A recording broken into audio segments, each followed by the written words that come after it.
R in case তুই physics আগে attempt করতিস তাহলে কি হতো মনে হয়? এক্সামের আগের দিনও ফোন করেছিলিস? হ্যাঁ। কি হেল্প পেয়েছিস? বলছি হয়তো শুধু নিট মানে নিট, ও কিন্তু শুধু নিট মানে নিট করেনি, ও কিন্তু বোর্ডসটাকে ইকুয়ালি 15th র্যাঙ্ক করেছে এইচএসে। It's a very good point, তাই জন্য এই কোয়েশ্চেনটা আমি স্পেশালি আলোচনা করলাম তোমাদের জন্য শুধুমাত্র। Hello everyone, welcome to your favourite channel PrepMed NEET. আমি ডক্টর দেবজ্যোতি। আজকের র্যাঙ্কার পডকাস্টে আর একটা এক্সাইটিং পডকাস্ট করতে চলেছি, যেখানে একটা প্রশ্নের উত্তর করব। অনেক পেরেন্টস, অনেক স্টুডেন্ট অনেক সময় জিজ্ঞেস করে, স্যার ফার্স্ট অ্যাটেম্পটে রানিং ইয়ারে এটা সম্ভব ট্রিপল ডিজিট র্যাঙ্ক করা? সম্ভব করে দেখিয়েছে। তার সাথে আজকে আলোচনা করব যে শুধুমাত্র ফার্স্ট অ্যাটেম্পটে ট্রিপল ডিজিট র্যাঙ্ক করেছে এমনটাই নয়, তার সাথে সাথে এইচএস অর্থাৎ আমাদের উচ্চ মাধ্যমিক পরীক্ষায় সে 15th র্যাঙ্ক করেছে। AIR 705 নিট 2025 এ করেছে, তার সাথে সাথে এইচএস এ 15th র্যাঙ্ক। তোমাদের সমস্ত ফ্রেশার্সের জন্য সুপার রোল মডেল। তার সাথে আজকের পডকাস্ট চলবে, দেখে নেওয়া যাক। তো প্রথমেই Parambrata, many congratulation. 705 all India rank is not matter of joke. আর সব থেকে বড় ব্যাপার এবং আমার জন্য স্পেশালি খুবই আনন্দের যে আমার যেটা জন্মস্থান বহরমপুর, তুই সেখান থেকে বিলং করিস। এর থেকে বেশি আনন্দের আমার কিছু নেই। এবং তুই আপকামিং ডেজে তুই সবাইকে ইন্সপায়ার করবি। I am too proud, PrepMed too proud. তো আমি একদম স্ট্রেট ওয়ে ডিসকাশনে যাওয়ার আগে আমি কয়েকটা বেসিক প্রশ্ন তোকে জিজ্ঞেস করতে চাইবো। তার মধ্যে প্রথম হচ্ছে যে যখনই আমরা ফার্স্ট অ্যাটেম্পটে নিটের কথা ভাবি তখন প্রথম মাথায় আসে যে স্কুল আমাদেরকে আদৌ সাপোর্ট করেছে কি করেনি। তো তোর স্কুল তোকে সাপোর্ট করেছে? হ্যাঁ, একদম। মানে আমাদের স্কুল, আই এম মানে ভেরি লাকি যে আমি একটা ওরকম স্কুলে ভর্তি হয়েছি। টিচার্সরা যথেষ্ট কোঅপারেটিভ। আর আমি যে স্কুলে ছিলাম সেখানে আগেও কিন্তু নিটের অনেক র্যাঙ্কার্স বেরিয়েছে। তো সেই কারণে আমি ছিলাম সৈয়দাবাদ মনীন্দ্রচন্দ্র বিদ্যাপীঠে। তো ন্যাচারালি তাদের একটা ধারণা আছে যে কি নিটের মতো একটা পরীক্ষার প্রিপারেশন নিতে গিয়ে সাপোর্ট করতে হয় বা টাইম দিতে হয়। তো সেই দিক থেকে যেহেতু তারা জানেন, তাই আমাকে যথেষ্ট মানে সাপোর্ট করেছেন তাদের যতটা সম্ভব। অনেক সময় আমি শুনি যে অনেক বাচ্চারা বলে যে স্যার স্কুলে এত চাপ, এত প্রজেক্ট, এত ইউটি, এত পিটি, ছোট ছোট পরীক্ষা, সেই পরীক্ষাগুলো দিচ্ছে বাচ্চারা, কিন্তু ধর একটা মার্কস আসছে, ধর 30-তে পরীক্ষা হচ্ছে, ধর মার্কস পেয়েছে ধর 20 বা 22 বা 23, গার্জেন কল করে কনস্ট্যান্টলি আপনারা নিটের জন্য এত কিছু করাচ্ছেন, এদিকে তো বাচ্চা হচ্ছে যে বোর্ডসই ভালো করতে পারছে না, কি আর নিট করাচ্ছেন, এই ধরনের যে জিনিসগুলো আছে। তো তোকে ফেস করতে হয়নি, you are very lucky. But তুই কি এটা নিয়ে অ্যাওয়্যার যেরকম বন্ধুদের সাথে হয়? অবশ্যই। মানে ভর্তি হওয়ার আগে অনেকের কাছেই শুনেছি যে কিরকম একটা প্রবলেম ফেস করতে হয়। তো সেটা যদি কাউকে মানে লেটস হোপ যে সেরকম কাউকে করতে হয়নি, কিন্তু যদি কারোর হয় আমি বলবো সেটা নিয়ে বেশি মাথা ঘামানোর দরকার নেই। মানে নিজের যেটা গোল বা নিজের যেটা এম সেটাতেই ফোকাস থাকো। আর যে টিচার্সরা তোমাকে গাইড করছে, মানে কোচিং হতে পারে বা যেখান থেকেই তোমরা দেখছো, লোকাল টিউশন হতে পারে, তাদের গাইডেন্সটা প্রপারলি ফলো করো। এরকম অনেক রকম বাধাই আসতে পারে, কিন্তু নিজের গোলটাতে সবসময় স্থির থাকাটাই ভালো। একদমই তাই, একদমই তাই। এটা খুব ভালো বলেছে সবাই। আমার মনে হয় সবাই ওকে ফলো করা উচিত যে কিভাবে নিজের যে পার্টিকুলার যে নিট মানে নিট। আর এটা বলতে গিয়ে আমি অবশ্যই বলবো, বলছি হয়তো শুধু নিট মানে নিট, ও কিন্তু শুধু নিট মানে নিট করেনি, ও কিন্তু বোর্ডসটাকে ইকুয়ালি 15th র্যাঙ্ক করেছে এইচএসে। এবং সেক্ষেত্রে আমি তোকে একটা কথা জিজ্ঞেস করতে চাইবো যে তুই ওয়েস্ট বেঙ্গল মানে বোর্ডে নিট মানে এইচএস দিলি, তোর নিট মানে সিবিএসসি সিলেবাস ফলো না করে কখনো কনফ্লিক্ট হয়নি যে দুটো তো সিলেবাস আলাদা, তোর বইগুলো আলাদা, এখানে তুই একটা বায়োলজির জন্য বই পড়ছিস, মানে বোর্ডসের একটা বই রয়েছে যেটা একটু কোয়েশ্চেনগুলো লেখার জন্য সেপারেট বই পড়তে হয়, তো এটাতে কখনো অসুবিধা কিছু হয়নি? মানে আমি পার্সোনালি ফেস করিনি বলতে গেলে, কারণ একটাই বলবো যে কেমিস্ট্রি যেটা ছিল সেখানে কয়েকটা চ্যাপ্টার আমাদের সিবিএসসির সঙ্গে ম্যাচ করে, একদমই তাই। সেইটা একটা হয়েছিল, একটাই সলিউশন যে পাস্ট 10 ইয়ার্স একটা বই যেরকম বাজারে পাওয়া যায় সেটা কিনে নিয়ে পাস্ট 10 ইয়ার্স দেখে যেতে হবে, প্রিভিয়াস ইয়ার কোশ্চেন করলেই সেটা তার থেকে বোর্ডে সমস্যা হয় না। আর ফিজিক্স বায়োলজির ক্ষেত্রে যা সিলেবাস আছে সেটা সম্পূর্ণ সেম রয়েছে। তাও যদি কেউ মানে আমাকে প্রেফারেন্স জিজ্ঞেস করে, মানে যদি সিবিএসসি স্কুল ভালো থাকে তাহলে অবশ্যই সেটাকে প্রেফার করে। একদমই তাই। মানে তোর লোকালিটিতে খুব একটা ভালো সিবিএসসি স্কুল পাস করে বলে তুই ওয়েস্ট বেঙ্গলে ছিলিস, কিন্তু ওয়েস্ট বেঙ্গল থেকেও তোর কোনো প্রবলেম হয়নি, তুই নিট তো ক্লিয়ার করেছিস, ওয়েস্ট বেঙ্গলেও র্যাঙ্ক করে দেখিয়েছিস। 10th তো বোধহয় তোর আইসিএসসি তে ছিল, ক্লাস 10টা। হ্যাঁ, 10th আমি আইসিএসসি। তো দেখো, যারা শিফট করো তারা অনেক যারা শিফট করে তারা অনেক ভাবে, অনেক ওভারথিঙ্ক করে যে আমি শিফট করছি আইসিএসসি থেকে সিবিএসসি, আইসিএসসি থেকে ওয়েস্ট বেঙ্গল। তুই কিন্তু একদম বেস্ট এক্সাম্পল, তুই আইসিএসসি থেকে ওয়েস্ট বেঙ্গল এসেছিস, এক্সাম যেটা দিয়েছিস সেটা সিবিএসসির বুকস থেকে। তো মানে মানে সবকটার একজন যে প্রপার পড়াশোনা করলে এবং একটু মন দিয়ে পড়াশোনা করলেই একটা হার্ড ওয়ার্ক, ডেডিকেশন, জেদ এসব থাকলে যে করা যায়, মানে তুই সেই এক্সাম্পলটা সেট করে দিয়েছিস। এখানে একটা কথা বলবো যে পড়াশোনার জন্য কনসেপ্ট ম্যাটার করে, তুই আমাকে একটু আগেও বলছিলিস। তো আমি বলবো যে প্রেপমেডের যখন মানে কনসেপ্টের কথা তুই বলছিলিস, তুই আমাকে বলছিলিস কিছু ভিডিওস অ্যান্ড কিছু কিছু টিচারকে তুই ফলো করতিস, তো মানে কোন কোন জায়গাটা তুই প্রেপমেড থেকে হেল্প পেয়েছিস স্পেশালি কনসেপ্ট বিল্ডিং এর জন্য? হ্যাঁ, তো প্রথমে যদি কনসেপ্ট বিল্ডিং বলি, তো আমি দেবজ্যোতি স্যারের যে বায়োলজি ভিডিও সেটাই আমি মানে আমাকে আমার কথাই বলছে তার না, যে এটাই মানে আসল কথা। তো সেখানে আমি ইউটিউবের বিভিন্ন ভিডিও, তারপর যে মানে এনসিইআরটি সার্জারি সিরিজ, তাছাড়া নিটের আগেও যে ম্যারাথন সিরিজ গুলো পুরো হ্যাঁ করেছি। কোন কোন সাবজেক্টে ম্যারাথন করেছিস? বায়োলজি পুরো ম্যারাথন করেছিস। কমন এসেছে? হ্যাঁ, মানে কমন ওই মানে ঘুরিয়ে ফিরে তো এসেছেই অবশ্যই। মানে এক্সাক্ট কমন মানে কেউ দেবে না, কেউ দাবিও করেন এক্সাক্ট কমন। কনসেপ্টটা যদি কমন আসে যে ওই জায়গা থেকে একটা কোশ্চেন আসতে পারে, ক্লাসে ম্যারাথনে হলো নিটে এসেছে, সো ম্যারাথন তোকে হেল্প করেছে, এটা কিন্তু তুই আগে বলিস না, আমাকে এখনই বললি তুই। আচ্ছা, সেকেন্ড আমি যে জিনিসটা বলবো তোকে সেটা হচ্ছে যে তুই প্লেসমেন্টের ক্ষেত্রে তুই ডাউটস নিয়ে বলেছিস যে ডাউট কর্নারটা তুই মানে হেল্প করেছে বা তুই ডাউটস দিয়েছিস, তো কোন কোন সাবজেক্টের ডাউট কর্নার তুই নিয়েছিস? ফিজিক্স, কেমিস্ট্রি, বায়োলজি তিনটারই আমি নিয়েছিলাম। তো সেই ক্ষেত্রে টেলিগ্রামের যে গ্রুপ ছিল সেখানে যে টিচার্সরা ছিলেন তারা সত্যিই হেল্প করেছেন। আমার মূলত মানে বায়োলজির ডাউটটাই আমি বেশি জিজ্ঞেস করেছি, তাও ফিজিক্স কেমিস্ট্রিও করেছি কিছু কিছু, সবেতেই মানে ইনস্ট্যান্ট রিপ্লাই বা প্রপার এক্সপ্লেনেশন, তারপরেও কোনো যদি আমার মানে মনের মধ্যে কোনো ক্ল্যারিটি না আসে সেটাকে ক্লিয়ার করে দেওয়া, এই সমস্ত দিকই আমি মানে হেল্প পেয়েছি। সেটা কোনো সমস্যা, খুব ভালো ব্যাপার। ভালো লাগছে যে মানে যে এফোর্টটা টিচাররা দিয়েছেন, এডুকেটররা দিয়েছেন, সেটাকে তুই তোর কাজে লেগেছে, এটাই জেনেই আমার খুব ভালো লাগছে। আচ্ছা, একটা জিনিস বলবো, তুই আমাকে একটু আগে মক টেস্ট পেপার নিয়ে বলছিলিস যে তোর যেহেতু অনেক ডিস্টেন্সে হয় এবং প্রেপমেড পুরো সেন্টারটা কলকাতাতেই ফেলতো, তোর আসতে অসুবিধা হতো, তুই অনেক সময় এরকম হয়েছে যে মক টেস্ট বাড়িতে থেকেই দিয়েছিস। এবং আমাদের ক্ষেত্রে এরকম একটা জিনিস আছে যে যদি খুব বেশি মানে লেস দ্যান মোর দ্যান হচ্ছে তোর 10 আওয়ার্স এরকম লাগে, তো সেক্ষেত্রে আমরা স্টুডেন্টকে অ্যালাউ করি। তো তুই বোর্ডের মক টেস্ট, নিটের মক টেস্ট দুটোই কি প্রেপমেডের পেপার ফলো করতিস নাকি কোনো একটা কিছুতে? না, আমি অ্যাকচুয়ালি দুটোই নিয়েছিলাম। তো এই আমার প্রবলেমটা আমি জানিয়েছিলাম, তো সেই দিক থেকে মানে প্রেপমেড আমাকে হেল্প করেছে। অনলাইনে নিটের মক টেস্ট তো ছিলই, তাছাড়া যেগুলো আর কি অফলাইনে হতো সেগুলো বাই পোস্ট আমাকে পাঠিয়ে দেওয়া হতো। বোর্ডেরও পেপার পেয়েছিলাম, এবং অবশ্যই বলবো যে প্রেপমেডের যে নিটের ক্ষেত্রে যে মক টেস্টের কোয়েশ্চেনের লেভেল সেটা অবশ্যই নিট 2025 এর পর আরও সেটা রিলিভেন্ট হচ্ছে স্টুডেন্টদের কাছে, যে কি একটু টাফ পেপার দেওয়ার প্র্যাকটিস করতে হবে, এটা অবশ্যই দরকার। আর তাছাড়া বোর্ডের যেটা আমাকে পাঠানো হয়েছিল সেটা আমি দেখে গেছিলাম, এবং কেমিস্ট্রি, বিশেষ করে কেমিস্ট্রি এক্সামটাই আমাকে হেল্প করেছে, কারণ কমন কোয়েশ্চেন এসেছিল বোর্ডের মানে বোর্ডের মক টেস্ট বলছি। হ্যাঁ, তো তোমরা সবাই শুনতে পাচ্ছ, বোর্ডের মক টেস্টও কিন্তু অ্যাটেন্ড করা খুব জরুরি। এটা আমি সবসময়ই বলি। আমাদের বোর্ড উইংটা আমাদের লাস্ট 3 বছর হয়েছে তৈরি করা হয়েছে, এবং সেখান থেকে কিন্তু ভালো মতো কোয়েশ্চেন্স কমন আসছে। পেপার যেগুলো চেক করা হয় পুরো বোর্ডের গাইডলাইন মেনেই চেক করা হয়, সমস্ত স্টুডেন্ট যেন এটা প্রপারলি ফলো করে। অনেক সময় কি হয় যে না, প্রেপমেড আমি নিটেরটা করবো, বোর্ডটা আমি হচ্ছে যে অন্য কোথাও করবো। অন্য কোথাও করা নিয়ে আমার কোনো আপত্তি নেই, কিন্তু যারা করছে তারা যেন প্রপারলি যেন ফলো করে করো। এবং কারণ বোর্ডসটাও কিন্তু তোমাদের ইম্পর্টেন্ট। অনেক বাচ্চা আছে যে হচ্ছে মানে বোর্ডসের জন্য আমি কিছুই করবো না, বোর্ডস এমন চলে গেলাম পরীক্ষা দিতে, একটু মক টেস্টও দিলাম না, একটু কিছুই দিলাম না। তো সেটা কিন্তু করতে হবে, স্পেশালি ফ্রেশার ক্যান্ডিডেটসদের জন্য। এটাই বারবার করে মেনশন করবো। আর একটা জিনিস তুই মেনশন করেছিস প্রেপমেডের ক্ষেত্রে, যেটা আমাকে কথা বলতে বলতে তুই বলছিলিস, সেটা হচ্ছে যে AITS এর স্কোর। তো প্রেপমেডের মক টেস্টে তোর AITS এর স্কোর কিরকম আসতো? হ্যাঁ, যে কটা আমি দিয়েছি মোটামুটি ওই 620, 25, কোনোটাই 650 এরকমও গেছে, তো ওই রেঞ্জেই থাকতো আর ওই রেঞ্জেই থাকতো না। ফাইনাল নিটে তো এরকম, ফাইনালটা তো খারাপ আছে, 612 পেয়েছিস তুই, মানে অলমোস্ট কিন্তু মানে সবারই মক টেস্ট নাম্বার, মানে মক টেস্টের থেকে নাম্বার কমেছে, বাট তোর কিন্তু খুব একটা কমেনি, মানে 650, 612, 30-40 নম্বরই কমেছে হার্ডলি। মেন্টারশিপের ক্ষেত্রে তুই বলছিলিস যে আমি তোর মেন্টারের থেকেও খোঁজ নিচ্ছিলাম যে তুই কিভাবে মেন্টারশিপ ইউজ করতিস, তো এক্সামের আগের দিনও ফোন করেছিলিস, কি হেল্প পেয়েছিস?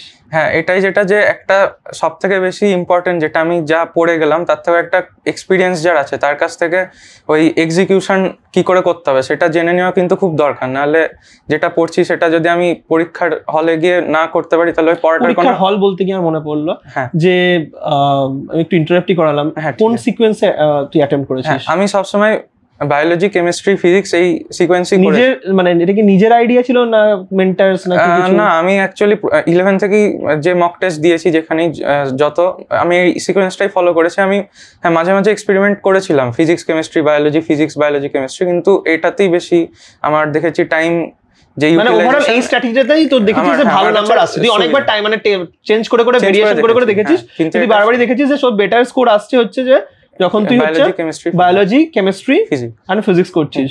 কি মনে হয় যদি ইনকেস দেখা গেল হচ্ছে মানে বায়োলজি কঠিন হতো, বা ধর ইনকেস তুই ফিজিক্স আগে অ্যাটেম্প্ট করতিস, তাহলে কি হতো মনে হয়? যদি একটা কথা যেটা অবশ্যই বলবো যে কি এক্সাম হলে গিয়ে এক্সপেরিমেন্টেশন করার কোনো দরকার নেই, মানে যেরকম কিন্তু ধর তোর বায়োলজি আবার বিশাল কঠিন আসতো, তাও আমি মানে বায়োলজিটাই আগে করতাম, মানে প্রেফারেন্স আমি দেখা গেল বায়োলজি এমন কঠিন হলো ফিজিক্সের মতো, মানে আউট অফ সিলেবাস 50% কোয়েশ্চেন। আচ্ছা, না একটা তো যেটা করতে হবে, মানে এক্সাম হলে কখনোই আটকে থাকা যাবে না। আমি বায়োলজি আগে করছি ঠিকই, কিন্তু একটা কোয়েশ্চেনে যদি আমি দেখছি আটকে যাচ্ছি, তাহলে সেখানে আমাকে বায়োলজি পুরো মানে 90টা কোয়েশ্চেনই করতে হবে এরকম কিছু নেই। আমি দেখলাম 50টা হলো আর হচ্ছে না, ঠিক আছে ওইটুকুই থাক, তারপর খুঁজে নেওয়া, পিক আউট করে নেওয়া, এটা খুব দরকার। তারপর কেমিস্ট্রিতে চলে যেতে হবে, এরকম করে এগিয়ে যেতে হবে। মানে ওই আমি পুরো সেকশন কমপ্লিট করবো এরকম ধারণা যেন না থাকে, তাহলে টাইমটা মানে ওয়েস্ট হয়ে যাবে। সো টাইম যেটা অ্যালোটেড আছে তার মধ্যেই করতে হবে, হার্ড পেপার হলে খুঁজে নিতে হবে। Very good point. এবং আমার মনে হয় নেক্সট ইয়ার যারা এক্সামস দিচ্ছে তাদের তোমাদের খুব ভালো করে এটা মাথায় রাখা উচিত যে এই বছর ফিজিক্স কঠিন হয়েছে মানে পরের বছর ফিজিক্সই কঠিন হবে এরকম কোনো মানে নেই। হতেই তো পারে যে বায়োলজি দেখা গেল 50% question out of the syllabus এলো, এটা এবার তো 5-6টা কোয়েশ্চেন এসেছে, তো এই 5-6টা পরের বছর যে 40টা কোয়েশ্চেন হবে না কে গ্যারান্টি দিতে পারে? তো it's a very good point, তাই জন্য এই কোয়েশ্চেনটা আমি স্পেশালি আলোচনা করলাম তোমাদের জন্য শুধুমাত্র। আচ্ছা, আরেকটা জিনিস, আমি লাস্টের দিকেই চলে এসেছি অলমোস্ট, পেরেন্টস রোল। হ্যাঁ, মানে এটা আমি সমস্ত অ্যাসপিরেন্টদের সাথে ডিসকাশন করি, তাতে না এক একজন এক এক রকম আমাকে নতুন নতুন জায়গা বলে। তোর ক্ষেত্রে আমি বলবো যে একদমই যদি মানে কি বলবো অনেস্টলি তুই যদি বলিস যে পেরেন্টস এটা এই যে এমটা ডাক্তার হওয়ার ইচ্ছাটা তোর না পেরেন্টসের? আমি মানে এই ডাক্তার হওয়ার যে প্যাশনটা সেটা আমার ছোট থেকেই আছে। তোর না পেরেন্টসের? না, একদম ওকে। এই যে যখন তুই তোর এবার আমরা অনেক সময় কি হয় যে আমাদের ইচ্ছা আছে ডাক্তার হব, কিন্তু পড়াশোনা এমন করছি না যেটা আর কি মানে মনে হচ্ছে যে না ইচ্ছাটা ইচ্ছার মতো আর কি। তো সেক্ষেত্রে কি এরকম হয়েছে না সেক্ষেত্রে তোকে পেরেন্টসকে পুশ করতে হয়েছে? একটু আধটু তো পেরেন্টসকে মোটিভেট করতেই হবে যে তোর হবে ভালো করে পড়, কিন্তু মানে তোকে কি এরকম কখনো করতে হয়েছে মানে? হ্যাঁ অবশ্যই, মানে বকাবকি বা একটু চাপ দেওয়া এই পড়ছিস না কেন তোর কিন্তু হবে না এরকম করলে হয়েছে এরকম? হ্যাঁ অবশ্যই, কারণ 2 ইয়ার্স এর প্রিপারেশন অনেক আপস এন্ড ডাউনস, এটাই কিন্তু বুঝতে হবে। বাবা মা কিন্তু আমাদেরকে অনেক সময় হতে পারে আমাদেরকে কারেক্টিভ পথে মানে একদম কারেকশনের করিয়ে দিচ্ছে, এটা হতেই পারে। কারণ আমরা যে সময় বা যে এজ গ্রুপে, মানে আমি তোমাদের এজ গ্রুপের কথা যদি বলি, সেই এজ গ্রুপে মানে একটু তোমরা ইম্যাচিওর থাকবে, এটাই ন্যাচারাল। কিন্তু সেক্ষেত্রে এটা যেন মাথায় থাকে যে বাবা মার প্রতি ইগোইস্টিক হওয়া যাবে না একদমই, না বাবা এরকম বলে দিল এরকম বলে দিল, এরকম কি করে বলছে, আমি তো প্রচুর পড়াশোনা করি, এতদিন এত ভালো রেজাল্ট করে এলাম। এই জায়গাটাই আমার মনে হয় এখনো আমাদের স্কুল গোয়িং মেন্টালিটি থাকা উচিত। একটা স্কুল গোয়িং কিডস যে মেন্টালিটি থাকে যে না বাবা মার কথা শুনতে হবে, সেই মেন্টালিটিটা কিন্তু মানে নিট যারা অ্যাসপিরেন্টস মানে সে যাই হোক না কেন, সে ড্রপার হোক কিংবা ফ্রেশার, আমার মনে হয় এই মেন্টালিটি থাকা উচিত, যেটা তোর ছিল বলেই তুই কথাগুলো শুনেছিস। এবং যেটা তুই বলছিস যে বাবা মা মাঝে মাঝে একটু বকাও দিত, কিন্তু সেটাকে আমি পজিটিভলি নিতাম। আমি এখানে আরেকটা কথা জিজ্ঞেস করবো, সেটা হচ্ছে যে আপস অ্যান্ড ডাউনস, মানে এটা তো একটা কমন ব্যাপার মানে প্রিপারেশনস এর জন্য। তোর আপস অ্যান্ড ডাউনসটা কি রিলেটেড ছিল? পড়াশোনা রিলেটেড নাকি পার্সোনাল লাইফ রিলেটেড নাকি ফ্যামিলি রিলেটেড, মানে কি নিয়ে ছিল? হ্যাঁ, আমার আপস অ্যান্ড ডাউনস বলতে গেলে শুধুমাত্র স্টাডি রিলেটেড, বাকি কোনো সমস্যা আমাকে ফেস করতে হয়নি। পুরো হচ্ছে ফ্যামিলি দেখে নিয়েছে, পুরো সাপোর্ট আমি সেদিক থেকে। ভেরি গুড, মানে এর থেকে এটা তো খুবই ইম্পর্টেন্ট। প্রত্যেকটা পেরেন্টসকে বলবো আপনারাও চেষ্টা করুন যে হচ্ছে যে যতটা করা যায় ক্যাপাবিলিটি ওয়াইজ বাচ্চাকে সাপোর্ট করা যায়, কারণ এই বাকি যে আপস অ্যান্ড ডাউনস গুলো যদি ওকে ফেস না করতে হয় তাহলে ওর জন্য অনেক মানে বাচ্চাদের জন্য অনেক ইজি হয়ে যায়। তো যাই হোক, ও খুব সাপোর্ট পেয়েছে প্যারেন্টস থেকে। তো পড়াশোনা রিলেটেড কি আপস অ্যান্ড ডাউনস হতো? প্রথম যেটা মানে একটা আমাদের 10 অবধি একটা প্রিপারেশনের একটা মানে মেথড থাকে, কিন্তু 11-12 যখন নিটের প্রিপারেশন নিচ্ছে ওটা অনেকটা আলাদা হয়। পয়েন্ট টু বি নোটেড, এটা সবার খেয়াল করা উচিত।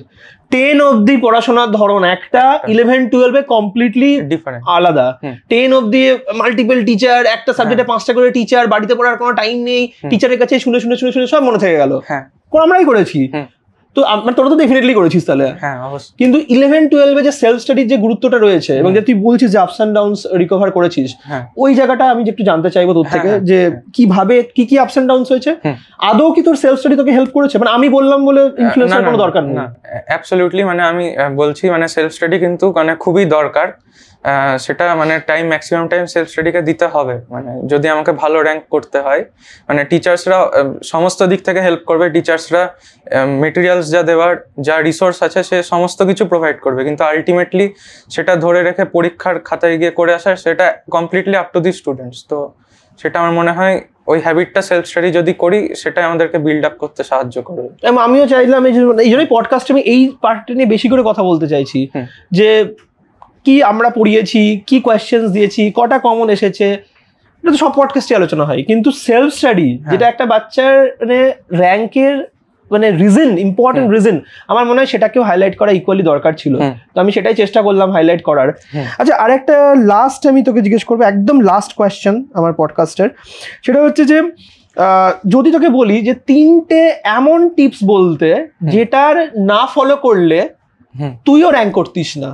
আচ্ছা, মানে তোর র্যাঙ্ক করেছিস শুধুমাত্র এই 3টে প্রপারলি করেছিস বলে, সেই 3টে কোর ভ্যালু, একদম কোর থেকে, মানে কোন বই পড়তে হবে বা এই প্রবলেম সলভ করতে হবে এইগুলো নয়, একদম 3টে core idea, core belief, core ideology, যে 3টে তোকে সাকসেসটা অবধি পৌঁছে দিয়েছে যে একটা রানিং ইয়ারে এত ভালো র্যাঙ্ক, তাহলে কি হবে সেটা? না, প্রথমেই যেটা বলবো that is I will talk about passion. কারণ যখনই আমি মেডিকেল স্ট্রিমে যেতে চাইছি, মানে এরকম এটা প্রথমে নিজেকে দেখে নিতে হবে যেটা আমার ইচ্ছা না আমাকে কেউ ফোর্স করছে। ঠিক, যদি কেউ ফোর্স করছে তাহলে কিন্তু আমি যতই পড়ি ওই র্যাঙ্কটা আমি কখনোই অ্যাচিভ করতে পারবো না। যদি আমার নিজের প্যাশন থাকে যে কি না আমি মেডিকেল ফিল্ডেই যাব, সেক্ষেত্রে অটোমেটিক্যালি র্যাঙ্কটা কিন্তু ভালোই হবে। ইচ্ছাটা নিজের হতে হবে। হ্যাঁ, দুই যেটা that is obviously mock test. মানে যত বেশি করে মক টেস্ট, মানে একটা আমি পড়ছি থিওরি, যতই পড়ি না কেন, যতক্ষণ আমি প্রিপারেশন না থাকলে মক টেস্ট দিতে ইচ্ছে করে না। হ্যাঁ, কিন্তু না, মনে হয় ভয় লাগে, লজ্জা লাগে, নিজেকে নিজে দেখে নেবো নিজের নাম্বারটা তো খারাপ, বন্ধুদের থেকে সব থেকে লাস্টে থাকবে। হ্যাঁ হ্যাঁ, কি ভাববে বন্ধুরা আমাকে? হ্যাঁ, এই প্রবলেমটা অবশ্যই প্রথম দিকে হবে যখন মক টেস্টে নাম্বার কম আসবে, কিন্তু তাও এইটা মোটিভেশনটা নিজেকে রাখতে হবে যে কি আমার। তো এরকম নিশ্চয়ই অনেক বন্ধু আছে যারা হচ্ছে যে মক টেস্টে প্রথম দিকে অনেক ভালো পেতো, তুই পিছনে থাকতিস, আর এখন তুই এত আগে তারা খুঁজেও পাওয়া যাচ্ছে না। হ্যাঁ, অবশ্যই এরকম সবারই থাকবে। তো যাই হোক, মানে আমি যেটা বলতে চাইছি, মক টেস্টটা দিতে হবে, তার কারণ আমাদের মক টেস্টে আমার নাম্বারটা নিয়ে আমি কোনো কলেজে কিন্তু ভর্তি হচ্ছি না। আমি মক টেস্টে ভুল করছি সেটাই ভালো, আমি আমার মিস্টেকস গুলো জানতে পারছি। তো সেটাই জানতে হবে যে মক টেস্টের নাম্বার আমাকে কোনো কলেজে অ্যাডমিশন দেবে না। ওই নিটের দিনে আমার একটা ভালো স্কোর দরকার, সেই স্কোরটা আমাকে কিন্তু মক টেস্টের মিস্টেক গুলোই ওই স্কোরটা দিতে সাহায্য করবে। এটা গেল 2। So regular mock test attempt is very important.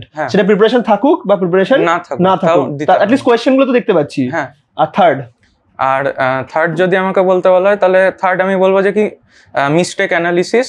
এটা আমার মনে হয় মক টেস্টের পরে নাকি হচ্ছে পুরো প্রিপারেশন, মানে ডে টু ডে? মক টেস্টের পরে, এবং এর সঙ্গে আমি যোগ করে দিতে চাই দ্যাট ইজ রিভিশন। তার কারণ কতবার রিভিশন করেছিস তুই?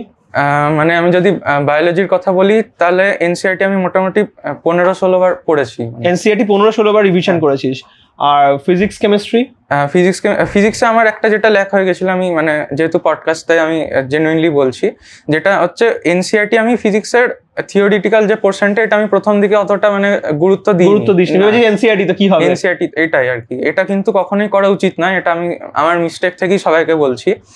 এনসিইআরটি কে প্রথম থেকেই গুরুত্ব দিতে হবে, যদিও এইবার নিটে ওরকম স্টেটমেন্ট বেসড অতটা দেয়নি, কিন্তু পরের বার যে আসবে না তার কোনো গ্যারান্টি নেই। তো সেটা অবশ্যই করতে হবে, মানে খুঁটিয়ে পড়তে হবে ফিজিক্সটা, অন্তত একবার ভালো করে পড়ে তারপর ওই সামারি। এনসিইআরটি ফিজিক্স আর এনসিইআরটি কেমিস্ট্রি তো এমনিও পড়া লাগে, তো অবশ্যই মানে পুরোটাই পড়তে হবে। এনসিইআরটি পুরোটা ভালো করে পড়তেই হবে। তো এই বায়োলজি 15-16 বার পড়েছিস? হ্যাঁ, অনেক, মানে 11-12 দুটো মিলে বললি? দুটো মিলে। ওকে, সো থ্যাংক ইউ।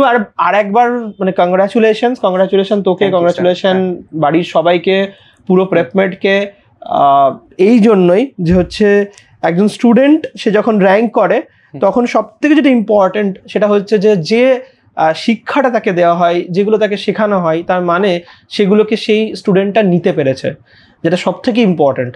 এবং এটাই প্রমাণ করে যে একটা স্টুডেন্ট যখন একজন টিচার, এডুকেটার যারাই পড়াচ্ছেন তারা সেই এডুকেশনটা পাস করাতে পেরেছেন। কারণ এটা তো কোনো পেন ড্রাইভ নয় যে হচ্ছে আমি একটা কম্পিউটার থেকে বের করে অন্য কম্পিউটার ট্রান্সফার করলাম। So it's a very important thing যে লার্নিংটা দেওয়া হচ্ছে, সেই লার্নিংটা স্টুডেন্ট নিতে পারছে কিনা। অ্যান্ড সেটা নেওয়ার জন্যই স্টুডেন্টের মধ্যেও একটা ফ্লেক্সিবিলিটি, স্টুডেন্টের মধ্যেও একটা মাইন্ডসেট, পজিটিভিটি, এগুলো দরকার, যেটা ছিল পরমব্রতর মধ্যে। তো পরমব্রত, আজকের পডকাস্টে আসার জন্য অনেক ধন্যবাদ। আর তোর ফিউচারের জন্য তোকে many many many best wishes, যা খুব ভালো কর ফিউচারে। কোন কলেজ নেওয়ার ইচ্ছা আছে? আমি তো প্রথম থেকে এমস নেওয়ারই ইচ্ছা আছে। তো ওকে, প্রেফার্ড এমস আপাতত ভুবনেশ্বর আর ঋষিকেশ। প্রেফার্ড এমস একদম। তোর র্যাঙ্কও যেটা রয়েছে সেটাতে তুই মানে হাই প্রবাবিলিটি এই দুটোর মধ্যে ডেফিনেটলি একটা পাবি। ভুবনেশ্বর ডেফিনেটলি একটু প্রায়োরিটিতে ওয়ানে থাকা উচিত। তো আজকে পডকাস্ট এখানেই ফিনিশ করছি। তোমরা যারা ওকে শুনলে ভালো করে প্রত্যেকটা কথা ফলো করো। র্যাঙ্ক দেখলে মোটিভেট হলে শুধু এটুকুই এনাফ নয়, ডিসিপ্লিন ও যেভাবে বললো যে প্রত্যেকটা জিনিসকে সেগুলোকে প্রপার ডিসিপ্লিন ওয়েতে ফলো করার চেষ্টা করবে। আশা করবো তাহলে একটা দিন এরকমও হবে তোমরাও এখানে আসবে আর তোমাদের সাথে আমি কথা বলবো। আজকে এখানে শেষ করছি পডকাস্ট।